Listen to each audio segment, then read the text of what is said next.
you know, that 90-minute, 2-hour football game, you can't be constantly, you need to know the play is over, you're on the sideline, you need to calm it down. Did anybody have one of these when they were little?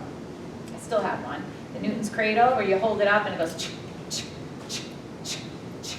this is life right now. This is life in 2019. We are here. We're expected to work 24/7. We're expected to be able to contact people 24 hours a day. And this is not what our bodies are made to handle. We need to be able to settle in the middle, calm the water, let all the crap dissipate, and have some clarity. So that's why we need to be able to settle down the breathing when it's appropriate. Just like an athlete comes off the field, comes out of the play, comes out of the inning, you know, waits for his time at bat, and settles down. So I come off the field, I'm on the sideline, now I have a little diaphragmatic breathing. I need to settle down, I need to be present, I need to collect my thoughts.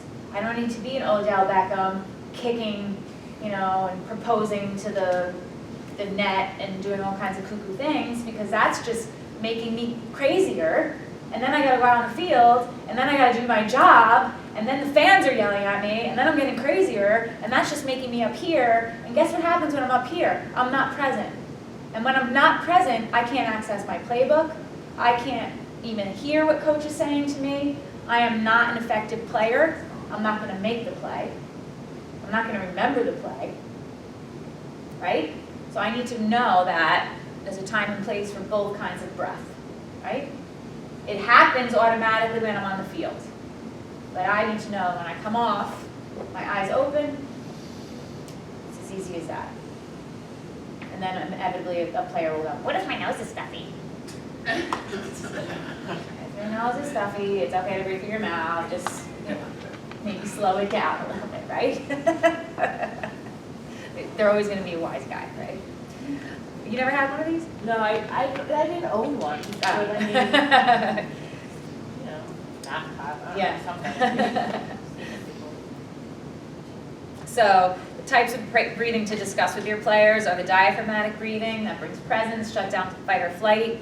3-part breath, that's a nice thing to do when they're relaxing or when they're in those hard, long, deep hold poses. So it's inhaling for 3, maybe a little hold at the top, exhaling for a count of 3. What it really does is give them something to think about, right? It shuts down the mind chatter, just gives them a little something to distract. The 4-7-8 tranquility breath, so inhaling for a count of 4, holding for a 7 count, and then exhaling for an 8 count. So your exhale is twice as long as your inhale. This takes a couple of rounds to get in a rhythm and not feel like you're gonna pass out. It's also something to think about, but it's called the tranquility breath because it does really calm you down. You're not gonna do this on the field, you're not gonna do this on the sideline, you're just gonna do the diaphragmatic breathing, but this is something if they have trouble sleeping at night, shuts down the mind chatter. This is a nice thing to teach them in the long deep holds, just to give them something to think about. Alternate nostril breathing, is everyone familiar with that? That's a nice thing to do when they're in a longer hold where they're obviously face up. I mean, maybe you could do it in pigeon pose, I don't know. That also is immediately tranquilizing, gives them something to think about, makes me very schmoopy, calm. Ujjayi will bring them into a focus, another breath, something that you can teach them. And then breath of fire is another breath that you can teach them when you're warming them up.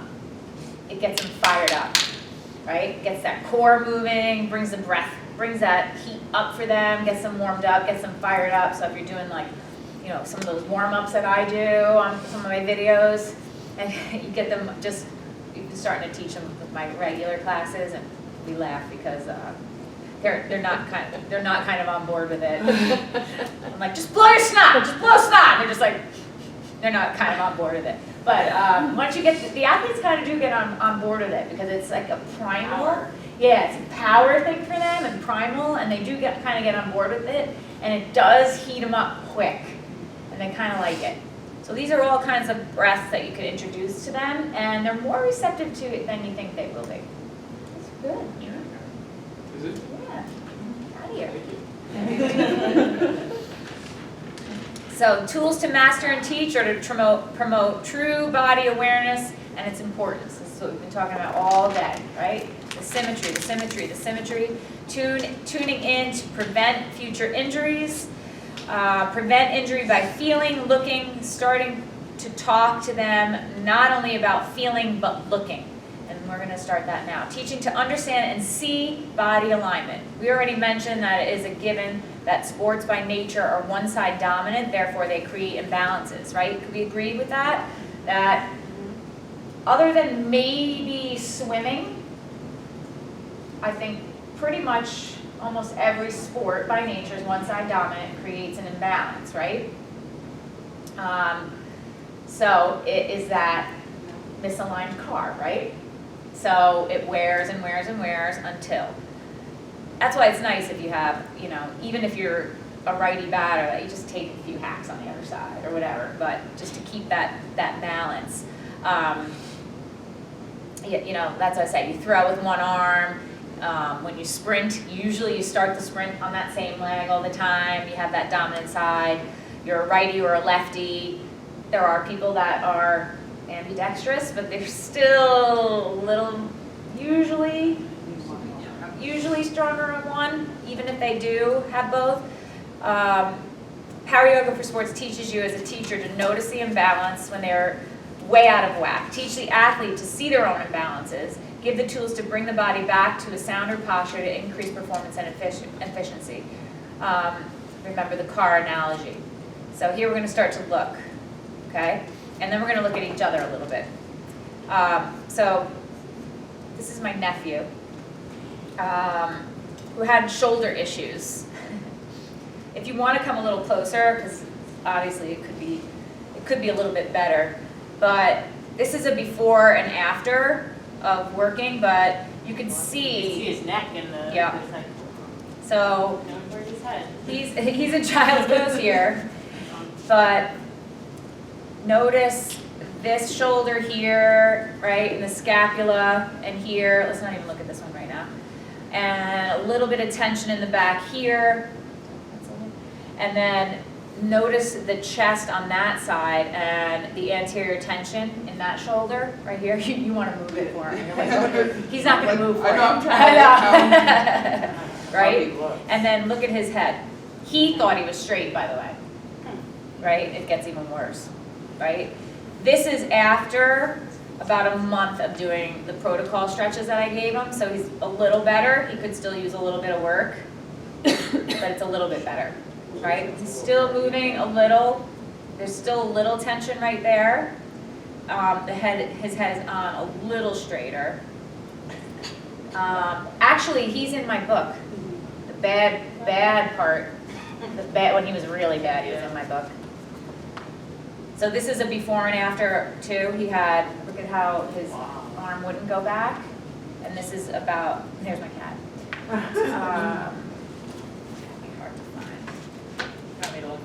Yeah. So that was that. This is a guy that came to me. He's like, my back hurts. We should show your picture of your back. It might still be that way. So see his right back. See the tension in his right back. These people are a little more subtle too, but you're going to see some of my athletes. He's a tennis player, so we can see the imbalance of his back. He's a righty tennis player, but you see how it's a little bit more developed. So it's starting to pull on him. And also you can see the trap. You see his trap and neck. You see the difference? And if you don't see it straight up, what I want you to do is start to look at negative space. Can I use one of your pens? Yeah. Look at how bad. So start it in his right shoulder first, and then his left shoulder went on him. Yeah. Doesn't it kill you? I know. What pose was he doing? That's child's pose. But he's His head doesn't even touch the ground. But his shoulders are like this instead of yeah, like pulled back. Okay, what's headless? Yeah. So if you don't see it straight up, like some people don't see that right away, believe it or not, then start to look at the negative space. So look at the negative space here, as opposed to the negative space here, right? And you can start to see that that negative space is a little bit smaller than that, right? Maybe. This is, like I said, this is a lot more subtle than some of the other ones you're gonna see.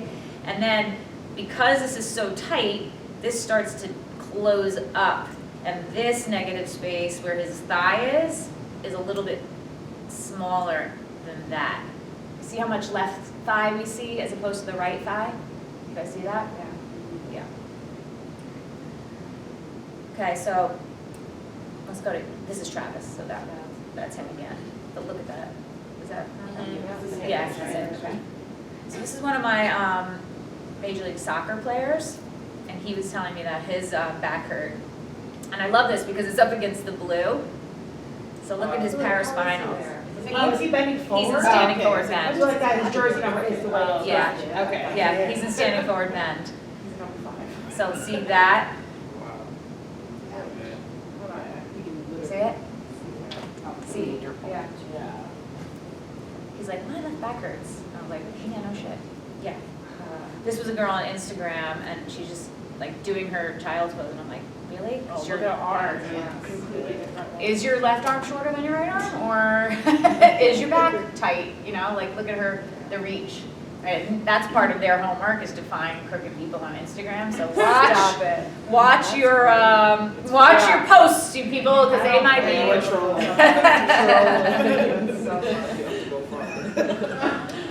And that's me walking down the street. I'm like, so also you can see the leg Yeah. because she's pulling that way too. Look where her head is. Look at the negative space there and her head, right?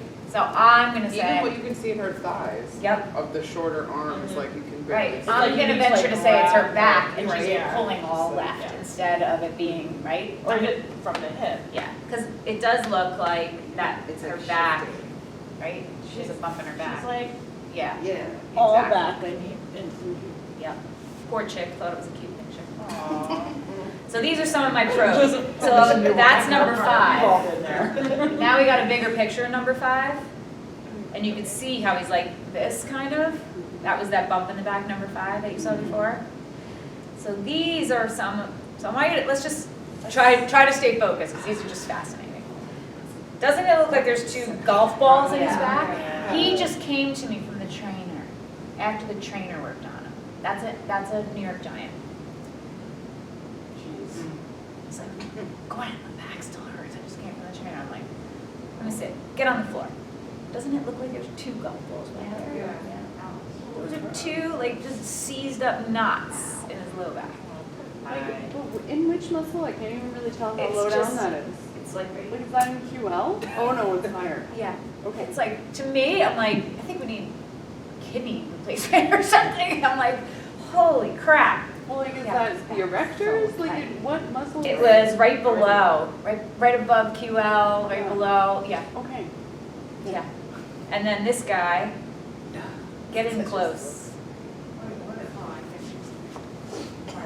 That's crazy. And As then an you athlete, Pro. that's crazy. There's like, Aren't you pissed? I just don't understand how they can do what Right? they do at the level. I just that don't they understand why they don't body listen. like that. Like that's How how do hard they not to feel feel it? it. Why don't listen? Like if you're That's how only here. disconnected they are. This guy comes and he's like, Gwen, my right back hurts. I'm like, get down on the ground. And he said, look at his right spine. I mean, that's bad. That's not righty lefty. That's fucking bad. Look at it. It's like very Can you tilt it down uncomfortable. just a tiny bit? Yeah. Like when I shoved my foot in it or something. Oh, I put my elbow in that thing. You can't even believe. You see, I have cork blocks there. Yeah. Strap. I wanna like stick my I made him foot go in on court. there. Like, there's no foam that's gonna. He would just squish the heck out of the foam with that thing. Look at that. See some needles in there? Yeah, look at that. Yeah. Can you imagine? Look at that thing. So this is one of my normal students, and her head is on. I mean, she's just I'm she's sure like she an thinks she's straight. S, right? Yeah. No, you feel it live. Yeah, it's terrible. Yeah, you. Yeah, well, I do online Gwen will assessments. do it. Yeah, Oh, no, I okay. do online assessments, and you take pictures of yourself in certain I just poses. remember. Aren't these just fascinating? Yeah. I can't get enough of All these. these 4 hours is like, And these people, these 3 guys they come to yoga right after the trainer. Right after they come from the trainer. At least they're a little bit smart. Right. They come Yeah, to they're ask you. coming. at least they're coming. At least they're coming, At yeah. least they're coming, at least they're coming after. I at least do they're a honest. lot of long holds. We do, I I have do to. a lot of massages. So let me ask you this Right? then. I didn't massage them. What I do is I stretch everything around it first to try to get some slack going. And then I do a lot of spinal twisting. And then I did, for him, I think we did like 10-minute, 15-minute supported fish, like just on the cork, as much as I can, as much time as he has. Let me ask you a question, because there's obviously some extreme imbalances there, and you're focusing primarily on the one side. But like in a traditional yoga class where you want to try to keep everything even and symmetrical, does that go out the window, or do you still give some love to the other side, maybe just not as much? Or are you focusing just on the side where, You mean if they were in class? like if you were working with someone who presented an injury like this? Like if you're doing a long hold, are you doing it just on the side that's fixing that Yeah. imbalance? If I was working with him just So one-on-one, you don't have to do the other side to keep it Evenly? even like we would No. in a traditional Yeah, yoga not class? yet. It's not even. you gotta do what you gotta do. That's what I'm saying, but I was asking if you do the other side at all, Yeah, a little bit, but yeah. primarily the side, I mean, did we still a little bit on the Yes, opposite side? yes, good question, yes. Yeah, yeah. Okay, and we're gonna do this with each other, Oh, okay? I can see this from this. But let me just see something. Say sports are good, you never feel every play ever. Let's just do these slides and then we're gonna do it with each other. So, and then, so another thing that I talk about and that I figured out on my own that no one else will ever talk about is eye dominance, and it's significant in sports, and that's why Wheel of Life is a really important one, and neck rotation in sports is because, does everybody know their dominant eye? It's the same as your One, I hand. think. What's that? It's the same as your dominant hand? Not necessarily. It could be, Yeah, so you just make a little thing like that. Doesn't matter now. Just make a little hole. And then extend your arms fully and look at me through that hole. And so your right eye. So whatever eye I see, What eye gravitates Yeah. toward focus. Yep, whatever eye I see. This thing. so your left eye, your right eye, left. I'll see you. Right, That's so weird. right, right. So it's not. So what eye- What we see. What I see, Which eye yeah. we're So using which to look. one of my eyes do you see? Your right eye. Yeah. See how? How many athletes know their eye dominance? See my right eye? I never heard of it. Yeah. See? I mean, you hear like hand and foot dominance, brain side dominance, never eye. Right. Is your eye dominance connected to what side of the brain you use or no? No, and I asked my eye doctor the other day, I go, I have some questions for you. She's like, okay. I'm like, pain in the ass. No. Remember I said I picked the brain of No, everybody I smarter would than me? She goes, go ahead. I go, can you change your eye dominance? She goes, I don't know. I'm like, I go, is your eye dominance related to your handedness? I don't know. Like, so it really doesn't matter. And it doesn't matter, it just matters in terms of how you're open, okay? So, So it's not related to hand domination, it's more about what's open, what side of the body. exactly, yes, and making you a better athlete, and how I can help you be open and be a better athlete, okay? So, we just do that as a fun thing. Some of, maybe like 5 will know, they usually, they'll say, oh yeah, I know it's my, you know, some of them have a different technique to figure it out, whatever, it doesn't matter. So why does it matter is because we need to figure out how we can make them better at the plate, or better wide receiver, or just better at soccer, and I'll tell you why. Because knowing that dominant eye and making sure that their neck is wide open and their spinal twisting is wide open. That would even influence for certain sports and certain positions, like which side would you feel like you line up on? Yes, exactly, which no one thinks about, right? I think about What the what heck you does this have mean things. and why, right? And I'm gonna give you an example. So I worked with Alex Rodriguez for 9 years. And when I work with my pros, I watch them on TV and I get in their head. When I see something, I'm like, you know, your neck is tight, you know, and I get in their brain and they're like, Okay, Gwen, can you come over, right? Yeah. So when Alex would get tight, so Alex is a righty batter. Alex is right-eye dominant. And when Alex would get tight, his tendency is that his right back would, his tendency in particular, is his right back would tighten up. So his tendency in particular, and everybody's different, his tendency in particular is that he would do that. Okay? So his right back would seize a little and he would do that. Okay? Some people, when they get tight, they get a bellyache. Some people, this happens, So you right? could tell that when he was up to bat, like he would just be that. Oh, I can tell, right? And you get to know your players and you will get to tell. So the other thing I can tell is when his back would get tight and he would seize and he would go like this, his eyes like he would start going like this. And because he has to now, he has to, so if he's like this, and he's a right-eye dominant guy, and there's a 95-mile-an-hour fastball, he has to work harder to get this neck around to see it. And he would start going like this, and he would start getting antsy. And now he's here. In order to have power, you have to bring your hips around and to hit the ball. You don't hit the ball like this, by the way. You hit the ball like that, right? So he would get all weird, right? So we would have to get him straight, so he could be straight, so he could be square, so he can get the neck around. If his neck is tight, by the way, and he can't get this around, this is his better eye, right? If you're a righty batter and you're left eye dominant, you're a little bit better, right? But we can't change it, I don't think. Who cares? That's not my job, right? That's why we need to know. If you're a righty batter, you're left eye dominant, you're lucky. We don't always have that kind of a situation. So that being said, we have to know, or you have to teach your athlete what they are in relationship to their handedness. If they're a wide receiver and they're going out deep and it's coming in over here and they're righty, they're right eye dominant, it's coming in over here, but their neck is so tight and they gotta go like this, you know, then now they're losing speed going forward because now they gotta run sideways, right? Now they're not seeing this guy come and trucks them, you know, they're gonna lose.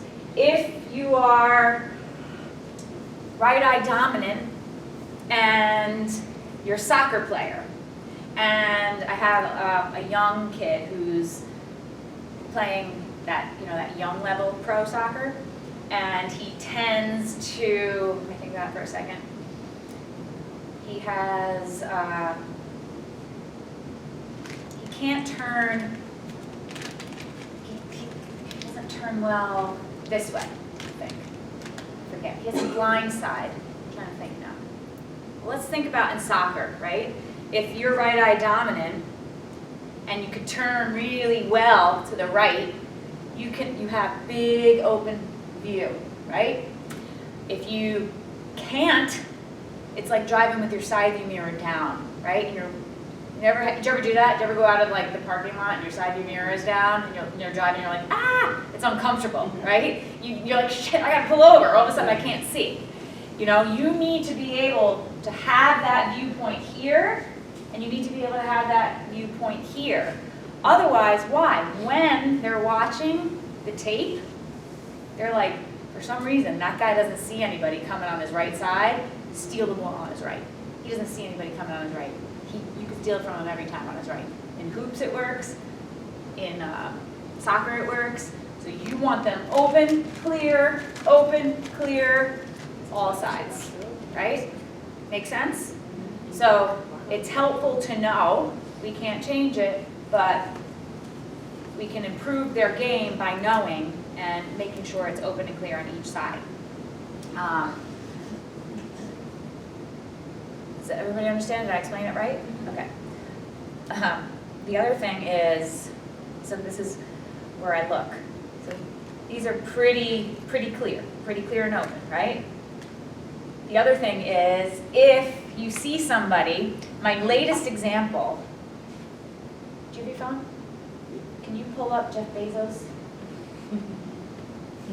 My other side of the coin, emotionally, and you probably talk about this with Naveen, is emotionally if one eye is locked down. That's what I was thinking just now in my head, because left side is like, Man. is Right, female, is female, and it's right is male. Yeah. So I'm gonna tell you a for funny me, story. It makes sense. I don't know. You don't. Yeah, it's like- I'll give you an example we can talk about.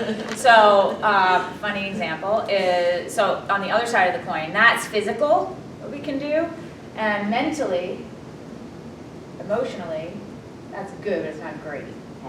Yeah.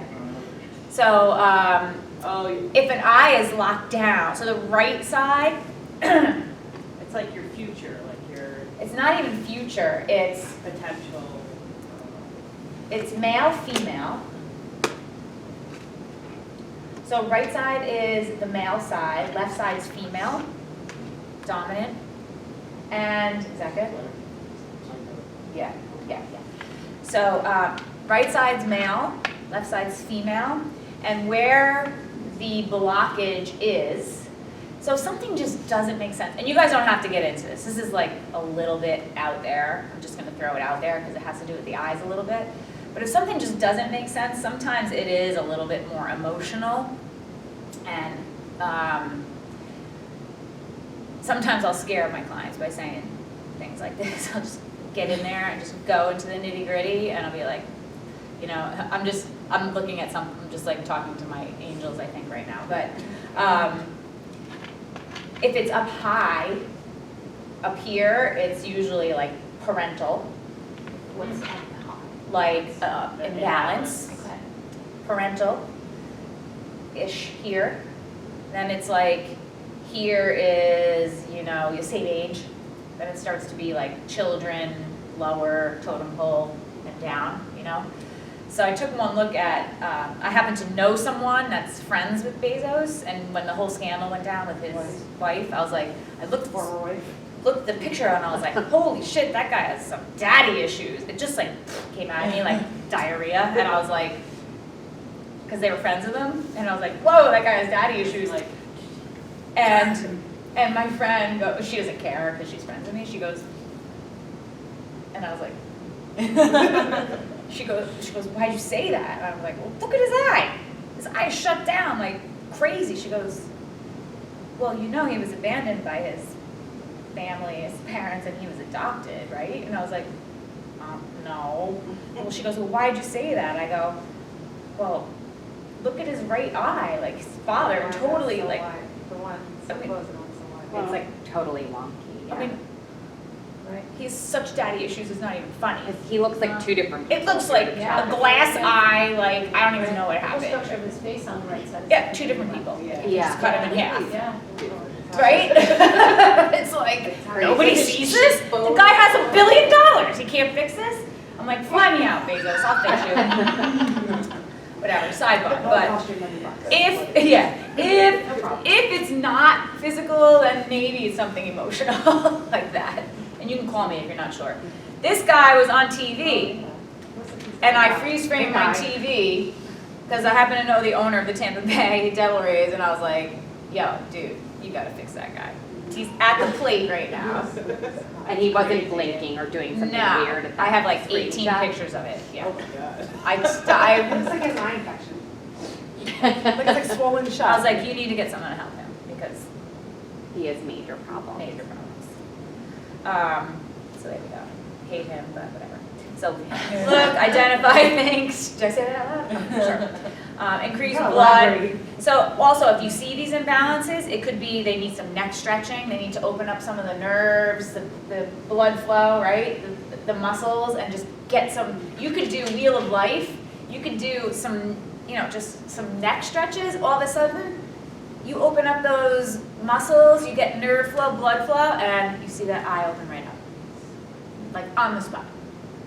And you're gonna wake up tomorrow, and you're gonna look at your shoulders in the mirror, and you're gonna look at your eyes in the mirror, and you're gonna be like, you're gonna be screwed up by the end of the day, looking at people, walking down the street. You're never gonna look at anybody the same, ever again.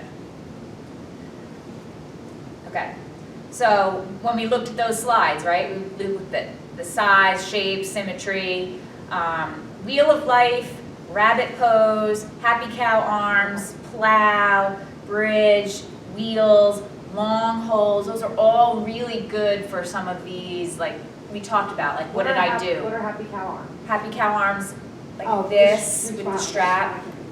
you can with a strap, right? I go Maybe one you side, not the can't, other. yeah, that's typical. And that's just the imbalance because of the one side, you're stronger on one side, but those are for the eyes, all those poses, fixing the eyes and the neck, those are some of the good ones. If you want to take a picture of that, just to remember. This should be down. Those are all poses to help the shutdown in the eyes. Plow is a good one because it's going to open up the back of the neck. So we always want to think three-dimensionally in the neck, right? Where we start, it's not just here. You want to think here, you want to think here. Then you want to go down the neck and think about the shoulders too. The front of the shoulders, underneath, the back, right? If you can't necessarily get into the neck, think about all the surrounding. Maybe even some jaw stuff, right? Just kind of loosen up the jaw a little bit. Okay? And that was all about the eye dominance. So that's him, that's Jeter, but you could see how nice and square he is. If he was torqued, if he's out of balance and that ball's coming in, it's making his job not efficient, right? He's not gonna be smooth. He's gonna be choppy, he's not gonna hit the ball. There's the wide receiver. Jerry Rice. Yeah, gotta pick the best. Yeah. One that looks effortless. So what does he need? He needs his neck open, right? He needs his eyes wide open to make that catch. Shoulders clear and flexible in all directions. So he can go like this and potentially like that and have a little spinal twist, right? His neck needs to go like that. I mean, again, that's that supple spine, flexible in all directions. That is that wheel of life, right? What else would be? That banana pose, just long hold on the ground like that. What else would be good? Even lying spinal twist, right? Just long hold there. What else could we do? Opening the shoulders, face down shoulder stretch, face down shoulder stretch, face up shoulder stretch. They're all in there. What are you thinking? Thinking what the face down shoulder stretch was? Yeah. I remember doing that. A couple ways to do it. I just like on the routine and just like kind of even rolling over onto the one side. Yep. Yeah, face down, shoulder stretch.